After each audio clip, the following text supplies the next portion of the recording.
आज बनवूया मस्त अशी करडईची हाटून भाजी, तीही अगदी गावरान पद्धतीने।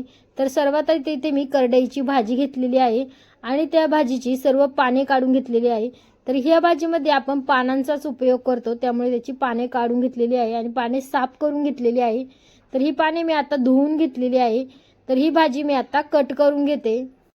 भाजी कट करताना तुम्ही कोणत्याही साईजमध्ये भाजी कट करू शकता, परंतु अशी छोटी छोटी भाजी कट केली तर भाजी लवकर शिजते आणि भाजीचा कलरही चेंज होत नाही। तुम्ही पहा, इथे भाजी सर्व चिरून झालेली आहे। त्यानंतर इथे भाजी सर्व मी परत एकदा धुवून घेते। भाजी धुवून झाली की गॅसवर शिजण्यासाठी घालूया। त्यासाठी गॅसवर ठेवलेली आहे कढई। कढईमध्ये 1 ते 1.5 ग्लास पाणी घातलेलं आहे। पाणी थोडंसं गरम झालं की त्यामध्ये घालायची आहे चिरून घेतलेली भाजी। तर भाजी जास्तीत जास्त 2 ते 3 मिनिट शिजवायची आहे। भाजीला शिजायला टाइम लागत नाही अजिबातही, आणि जास्त वेळ भाजी शिजवली की भाजीचा कलर चेंज होतो। तर आपल्याला भाजीचा जसा हिरवा कलर आहे तसाच कलर पाहिजे, त्यामुळे भाजी 2 मिनिटं शिजवून घेतली आणि त्यानंतर गॅस बंद केला। आता भाजी हाटून घेऊया। त्यानंतर मसाल्यामध्ये मी घेतलेला आहे शेंगदाणे, हिरवी मिरची, लसूण आणि 1 चमचा बेसन पीठ। हे सर्व आता वाटून घ्यायचं आहे। हा मसाला वाटताना जास्त बारीक मसाला वाटायचा नाही, जाडसर मसाला वाटायचा आहे। तर तुम्ही ते पाहू शकता। भाजी चांगली हाटून झालेली आहे। ती भाजी एका बाउलमध्ये काढून घेऊया आणि त्यानंतर याच बाउलमध्ये आपल्याला जो मसाला आपण वाटून घेतला आहे तो घालायचा आहे। तर इथे मी याच बाउलमध्ये सर्व मसाला आता मिक्स करून घेते।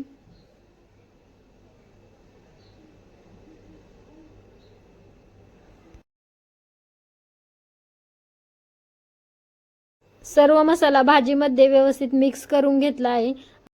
आता भाजीला छान तडका देऊया। त्यासाठी गॅसवर ठेवलेली आहे कढई। कढईमध्ये घालूया 2 ते 3 चमचे तेल।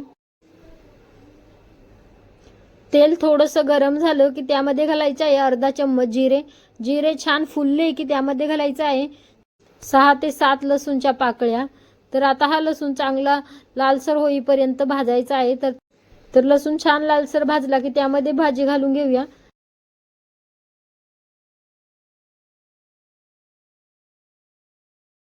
सर्व भाजी परत एकदा मिक्स करून घ्यायची आणि त्यामध्ये घालायचं आहे चवीनुसार मीठ।